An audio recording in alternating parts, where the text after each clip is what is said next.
It was a story taken straight from the pages of a romance novel. An enchanting former ballerina meets a wealthy tech consultant, and within 13 days, they're married, ready to build an empire with their shared dream. But while the relationship between Ashley and Doug Benefield seemed like something out of the movies, it would take a horrifying descent into paranoia, violence, and eventually murder. Before Ashley Benefield was known as the Black Swan Killer, she was every man's dream girl. A bikini model and formerly trained ballerina, she was noted for her beauty, and she knew how to work it. In 2016, while working on Donald Trump's campaign in Sarasota, Ashley would sometimes be used to stir up the crowds at rallies. Her conservative nature and full-on love for guns and patriotism attracted the attention of many men. But there was one in particular who was determined to not let her get away: Douglas Benefield, a 54-year-old tech consultant.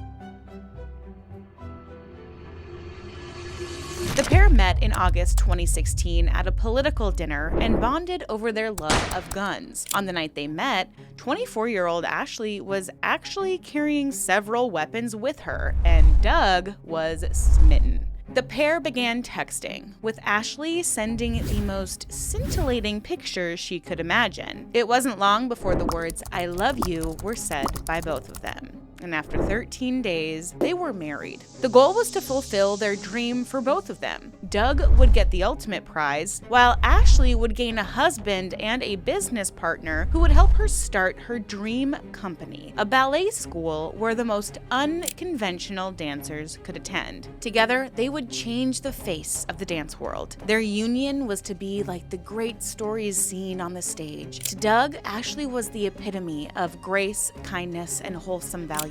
Like the character of Odette from Swan Lake, pure, virginal, the essence of goodness. But beneath that exterior, something else was lurking, something dark. And ultimately, it would claim his life.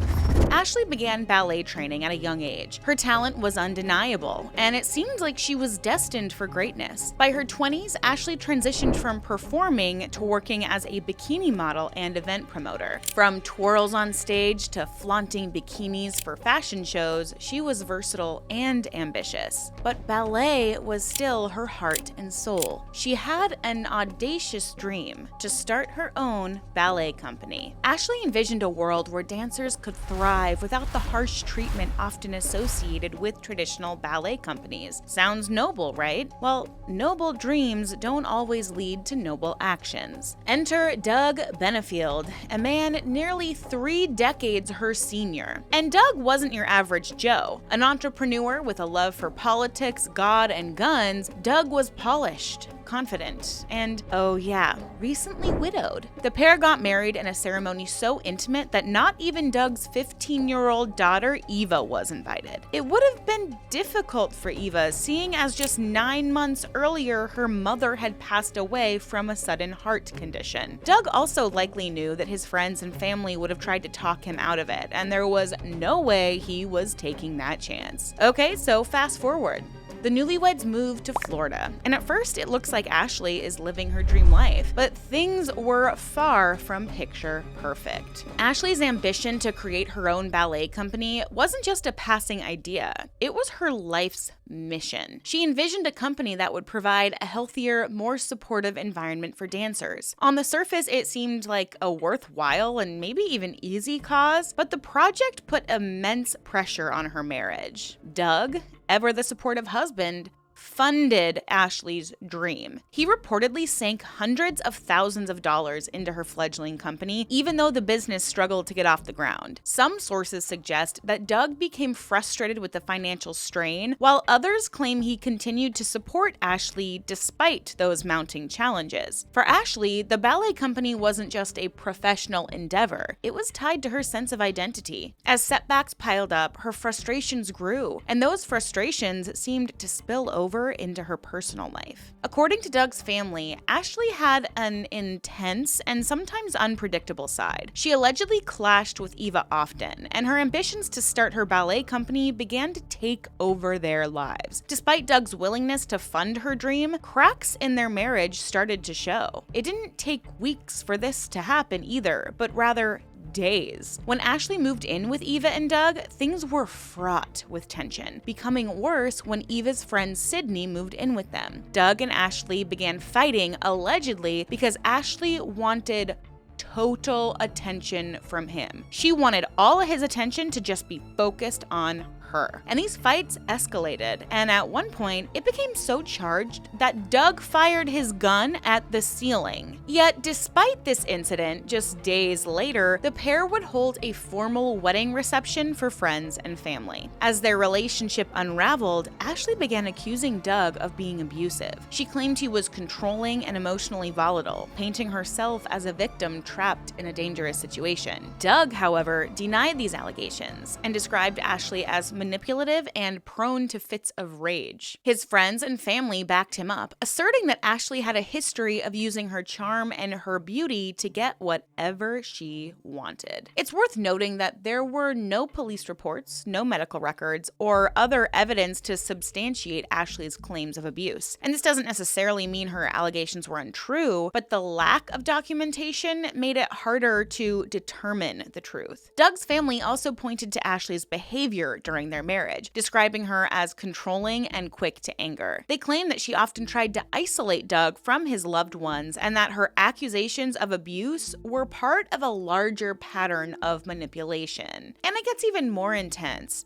Ashley told Doug that she was pregnant, but there were questions about whether she was telling the truth. If you're thinking this sounds like a really bad TV plot, well, buckle up because it's about to get even messier. It turns out that Ashley was in fact pregnant with a daughter. While this should have been great news for the couple, things would come crashing down way sooner than expected. Ashley and Doug had set out on their business venture in Charleston, but within weeks of the company opening in 2017, setbacks began to occur. The dancers arrived to find that Ashley wasn't on the premises, supposedly because she was suffering from morning sickness. In addition to that, the facility itself wasn't ready. There was also an issue with payments. Doug would have to draw cash from his own personal account to pay the dancers on time. All in all, the dream was collapsing.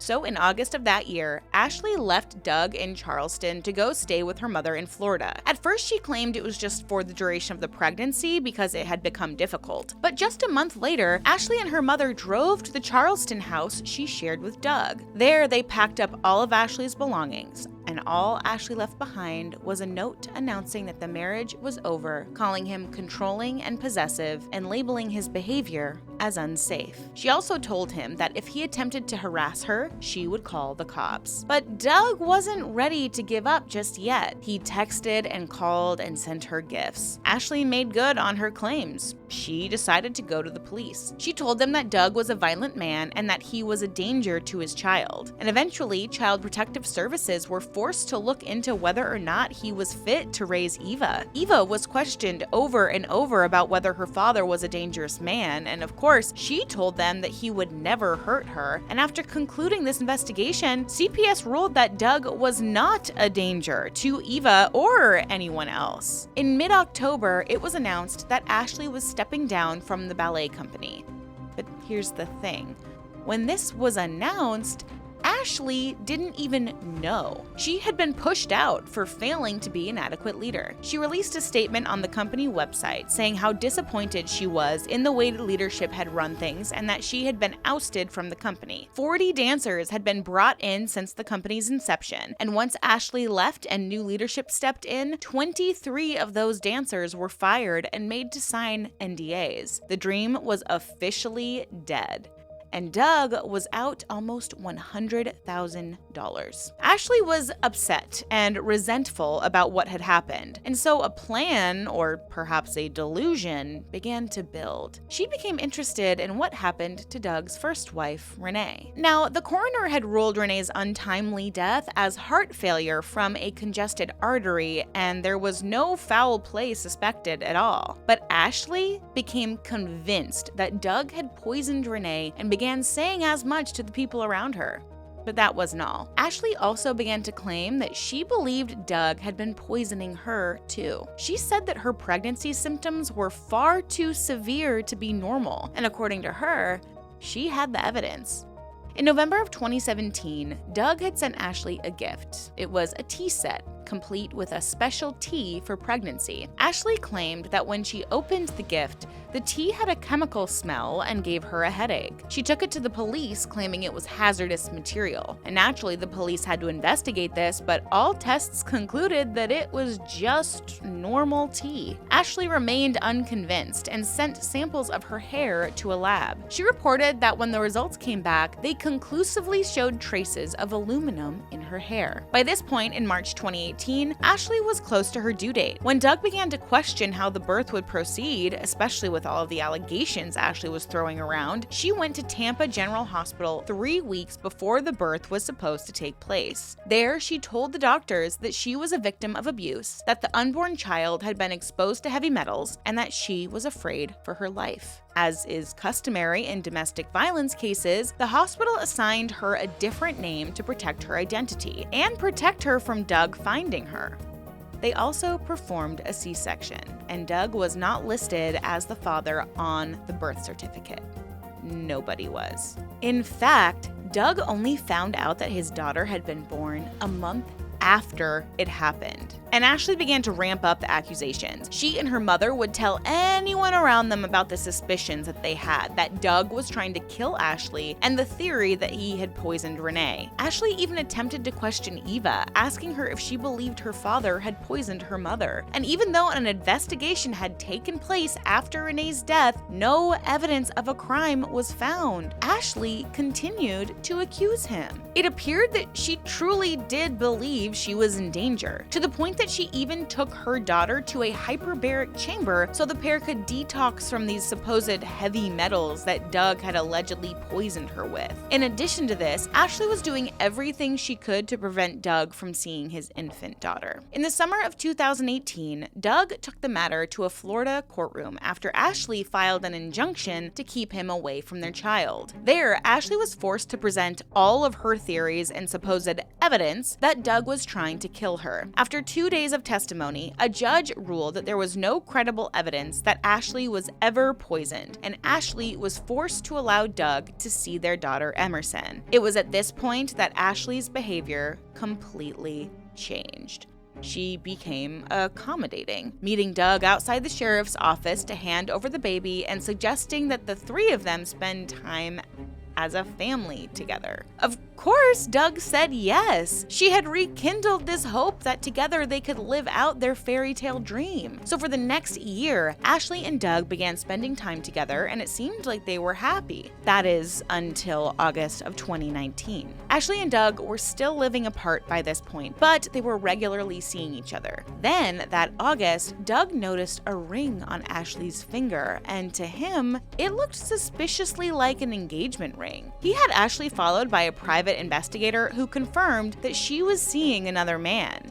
And when Doug learned about this, he immediately filed for divorce. Ashley wasn't going to take this lying down, though. She went to the authorities and accused Doug of sexually abusing the young pair's daughter. Yeah, once again, Doug had to undergo another round of questioning and investigations by the authorities, and unsurprisingly, it was concluded that the allegations were unfounded. Anyone would think that this would be the final straw, that this final act of vengeance would end this toxic cycle. But it was not done. In 2020, Ashley and Doug reconnected and decided to try again, this time by moving to Maryland. It made no sense. Like, why was Doug still trying? He was preparing to once again start a new life with Ashley, and no one could persuade him otherwise. To truly understand the tragic events of September 27, 2020, we need to take a closer look at the days and weeks leading up to this murder. During this time, the cracks in Ashley and Doug's already fragile relationship widened into chasms. Accusations, fear, manipulation, and desperation defined the final months of their relationship. Their once idyllic whirlwind romance had devolved into a toxic, tangled mess, with both parties leveling accusations against the other. But the real question is, what really happened during that time, before the Maryland move? Well, Ashley reportedly once again confided in friends and acquaintances that she was terrified of Doug, claiming that he had grown more controlling and more violent. According to her, their arguments had escalated to the point where she no longer felt safe staying in their home. Ashley also alleged that Doug was emotionally abusive, citing his tendency to belittle her and dismiss her concerns. She painted this picture of a man who was a far cry from the charming and supportive figure that she had fallen for just a few years earlier. However, Doug had a very different story to tell. He maintained that he had been nothing but supportive of Ashley, even as she drained his finances. Doug's family and friends believed her accusations of abuse were part of a calculated effort to gain the upper hand in the relationship. But Ashley and Doug continued to communicate, though their exchanges were anything but amicable. Text messages obtained by investigators reveal a toxic dynamic, with accusations and recriminations flying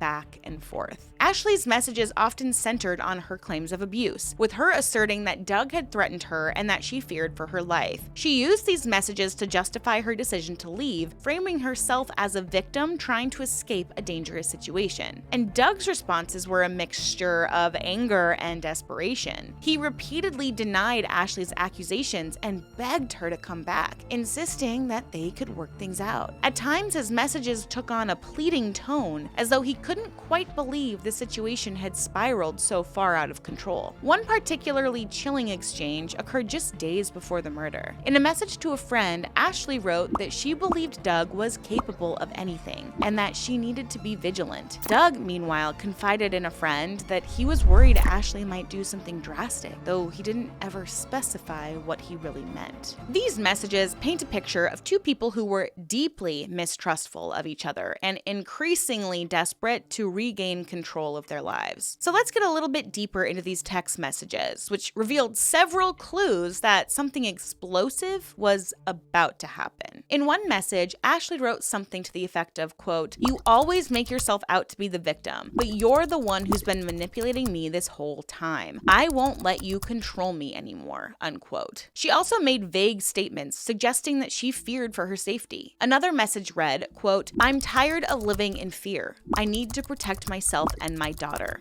I will do whatever it takes," unquote. Doug's text, however, painted a different picture, one of a man trying to salvage his marriage and maintain access to his daughter. In one message, Doug allegedly wrote, quote, "Ashley, please come back so we can talk this through. I love you and want us to work for our daughter's sake," unquote. Doug often expressed confusion over Ashley's accusations, as seen in another message. Quote, "I don't understand why you think I would hurt you. You're my wife, and I've always tried to take care of you," unquote. However, Doug's tone did shift over time as Ashley grew more distant. Later messages from Doug became increasingly frustrated, with one even saying, quote, "You're twisting everything I say and making me out to be a monster. I can't keep doing this," unquote. In the days immediately preceding the shooting, Ashley and Doug's text exchanges became particularly tense. Doug reportedly accused Ashley of avoiding him and using their daughter as leverage. He wrote, "You can't just take our daughter and disappear every time we have an agreement. This isn't fair to me or her," unquote. And Ashley, in turn, fired back with messages accusing Doug of gaslighting and lying. Quote, "You always play innocent, but I see through you now. I won't let you ruin my life any more than you already have," unquote. Doug's final messages reportedly conveyed exasperation and a plea for resolution. He wrote, "I don't want to fight anymore, Ashley. I just want to see my daughter. Can we please talk this through like adults?" unquote. In the hours leading up to the murder, Ashley stopped responding to Doug's messages altogether. Friends and family later testified that Doug had expressed concern about Ashley's unpredictable behavior and her refusal to engage with him. It was during this period of silence that Ashley allegedly began ramping up her narrative of self-defense, claiming to friends that she feared Doug might harm her. The events of September 27, 2020 were set in motion when Ashley contacted Doug asking to retrieve some personal belongings from her mother's home to pack into a U-Haul for the Maryland move. According to Ashley, she was hesitant to meet Doug face-to-face but felt it was necessary. Doug, for his part, agreed to let her come over, though it's unclear whether he expected the visit to be confrontational. What we do know is that the meeting quickly turned deadly. It was evening, and Ashley's mother, Alicia, had taken the baby to the park when Doug arrived. Nobody really knows what transpired in between that time, but at some point, a neighbor heard screaming. Then Ashley, gun in hand, went over to another neighbor's house and told them that she had shot her estranged husband in self-defense.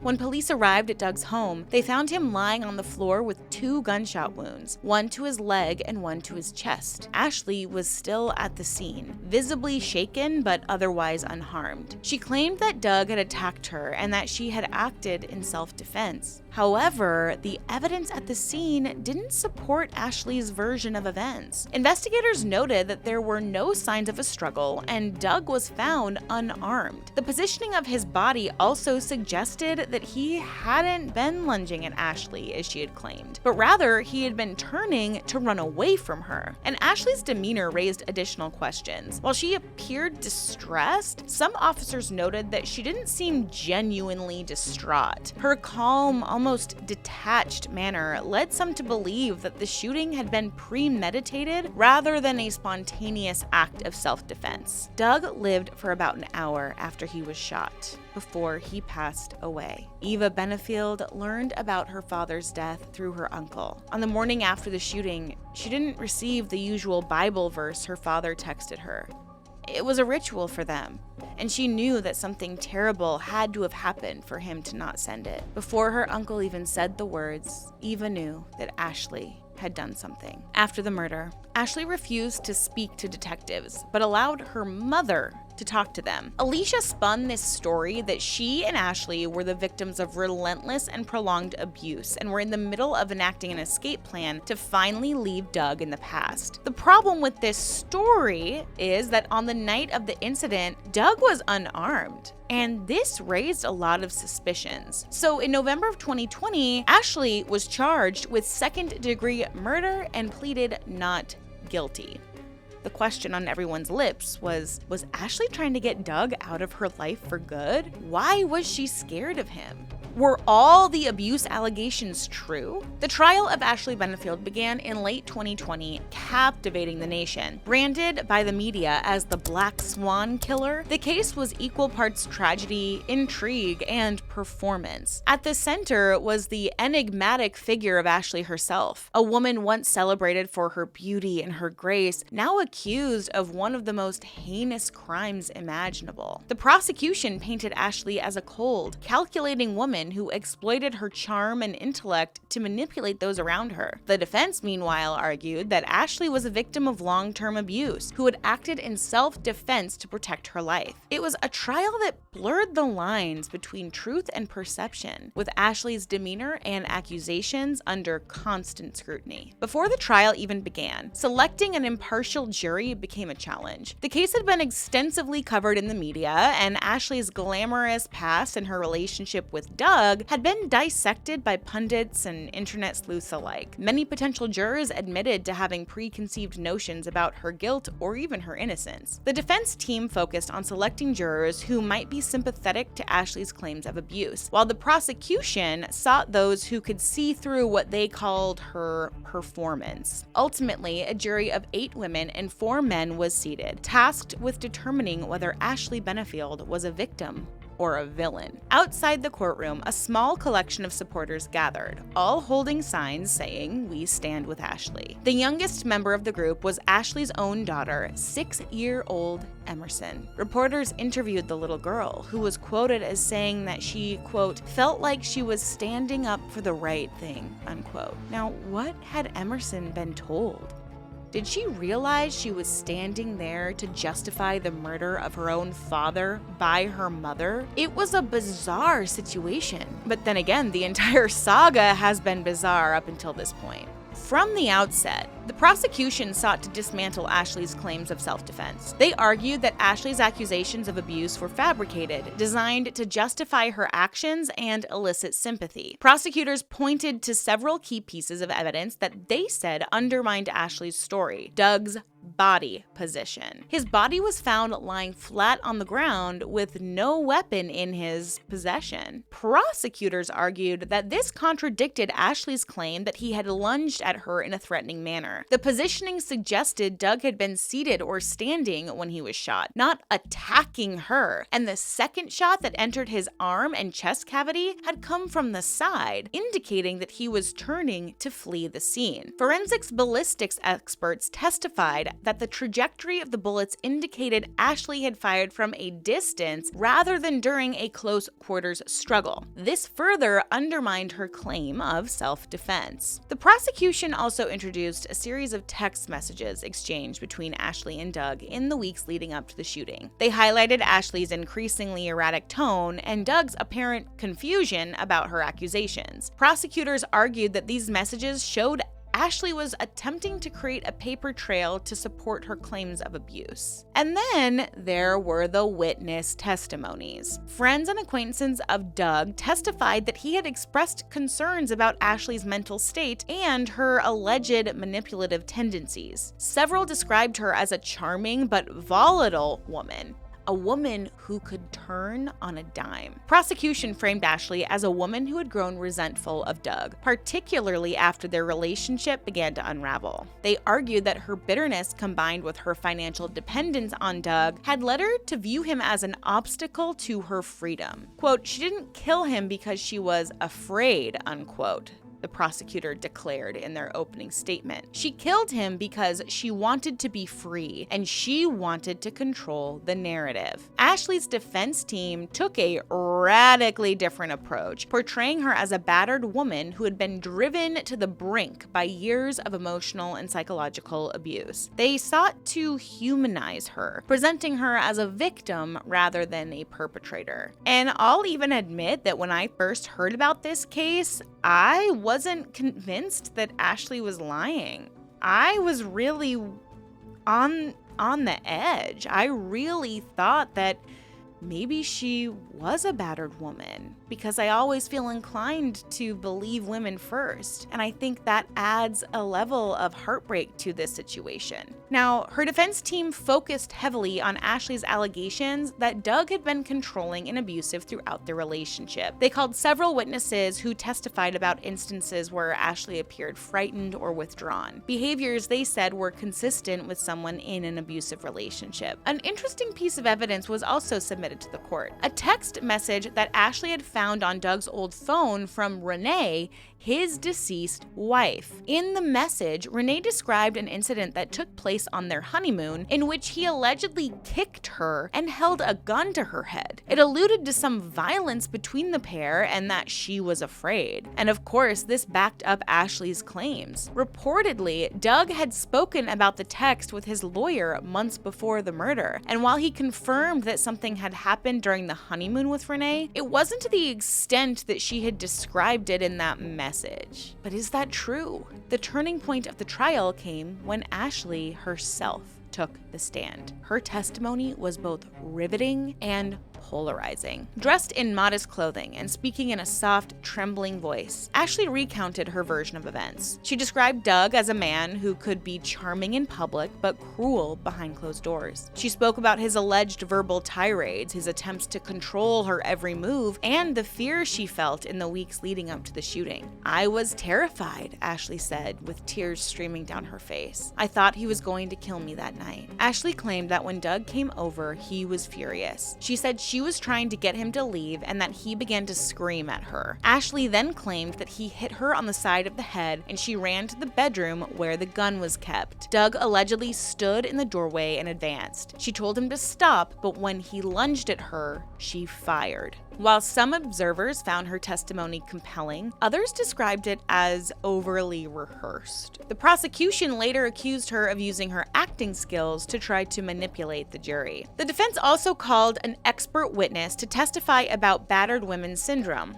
a psychological condition that affects victims of prolonged abuse. The expert argued that Ashley's actions were consistent with someone who had been living in a constant fear for their safety. And throughout the trial, Ashley's every move was analyzed and dissected. The media zeroed in on her courtroom demeanor, often portraying her as a woman who was either deeply traumatized or expertly playing the role of a victim. During emotional moments in the trial, Ashley was often seen crying or dabbing at her eyes with a tissue. While some saw this as evidence of genuine remorse and pain, others accused her of using crocodile tears to sway the jury. At other times, Ashley appeared composed and even defiant. When confronted with tough questions from the prosecution, she maintained eye contact and delivered measured responses. Critics argued that this composure was inconsistent with someone who claimed to be deeply traumatized. The prosecution was fierce in their line of questioning. They demanded details, many to which Ashley could only respond that she couldn't remember. This was proof that Ashley couldn't provide accuracy in her statements, like whether the gun was holstered when she grabbed it, or if the door was open or closed, a clear sign that her claims were false. Then again, most victims of violent incidents can't recall small details in the heat of the moment. The media coverage of Ashley's demeanor added another layer of complexity to the trial. Some outlets painted her as a femme fatale, using her beauty and charm to manipulate those around her, and others took a more sympathetic view, portraying her as a victim of both Doug and a society quick to judge a woman in her position. In their closing arguments, both sides made passionate pleas to the jury. The prosecution reiterated their argument that Ashley had acted out of anger and resentment, not fear. They urged the jury to see through what they called her carefully crafted performance and deliver justice for Doug. The defense, meanwhile, implored the jury to consider the context of the shooting. They argued that Ashley's actions could only be understood through the lens of someone who had endured years of abuse and finally snapped. After more than 6 hours of deliberation,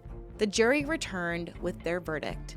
Ashley Benefield was found guilty of manslaughter, a lesser charge than the second-degree murder the prosecution had sought. Now, the decision was met with mixed reactions. Some felt the verdict was too lenient, arguing that Ashley had clearly planned the shooting, and others believed that it was a fair outcome given the complexities of the case. After the trial, Ashley Benefield's legal team filed a motion requesting a new trial, citing allegations of jury misconduct. According to the defense, one of the jurors had failed to disclose their personal connection to a domestic violence case during jury selection, raising concerns about potential bias. Additionally, the defense alleged that members of the jury had improperly discussed the case outside of deliberations, potentially influencing the final verdict. Ashley's lawyers argued that these factors compromised her right to a fair trial, asserting that preconceptions and external influences may have tainted the verdict. While the court considered the motion, the case reignited debates about the challenges of ensuring impartiality in high-profile trials, especially when emotions and media attention run high. Ultimately, Ashley's request for a new trial was denied, leaving her supporters and critics alike to grapple with the unresolved questions surrounding her case. Now, Ashley is waiting for her sentencing later this year. This case isn't just about one tragic night. It's about the dynamics of a relationship that was doomed from the start. Ashley and Doug came from different worlds and had wildly different expectations for their marriage. Their age gap, their financial struggles, and their clashing personalities created a perfect storm of conflict. So what could have driven Ashley to this point? Some experts suggest that the murder may have been the result of a pattern of escalating tensions. If Ashley genuinely believed she was in danger, she may have felt cornered and desperate. But on the other other hand, if Doug's family is to be believed, Ashley's actions were part of a long-standing pattern of manipulation and control. It's also possible that financial stress played a role. The ballet company had drained so much of Doug's resources, and the couple's arguments over money reportedly became more and more frequent in the months leading up to the murder. Additionally, Ashley's intense personality and perfectionist tendencies may have contributed to the volatile nature of their relationship. Her identity as a ballerina and a businesswoman was deeply tied to her sense of self-worth, and any perceived failure could have felt like a personal attack. But perhaps the biggest possibility in this case is that Ashley truly believed what she was saying. Maybe she truly did believe Doug was trying to poison her and had convinced herself of this narrative. But just because someone believes something might happen doesn't make it a reality. Doug did display violent behavior in the past, but was it to the extent that Ashley described? Despite police reports, investigations, and injunctions, nothing was ever proven. No evidence that Doug ever committed a criminal act was ever put forward. So what was the truth? What makes this story so compelling and so tragic is that it's impossible to know the full truth. Was Ashley a victim of abuse, or was Doug a victim of her manipulation? Was the shooting an act of desperation, or was it premeditated? Ashley wanted Doug out of her life for good, and murder was a pretty good way to do it. But was that always her intention? The answers remain hidden. Maybe it is all about the stories we tell ourselves, the narratives we craft to survive or even justify our actions. Did Ashley truly believe she was in danger, or did she convince herself of a reality that made her actions seem necessary? We may never know the whole truth, but the questions that this case raises linger about nature of love and control, about the justice system's ability to navigate messy human stories, and about the dark places desperation can lead us. In the end, the Black Swan case is more than just a tale of love gone wrong. It's a reminder of how little we sometimes know about the people we claim to love, and the secrets that lie just beneath the surface, waiting to shatter everything.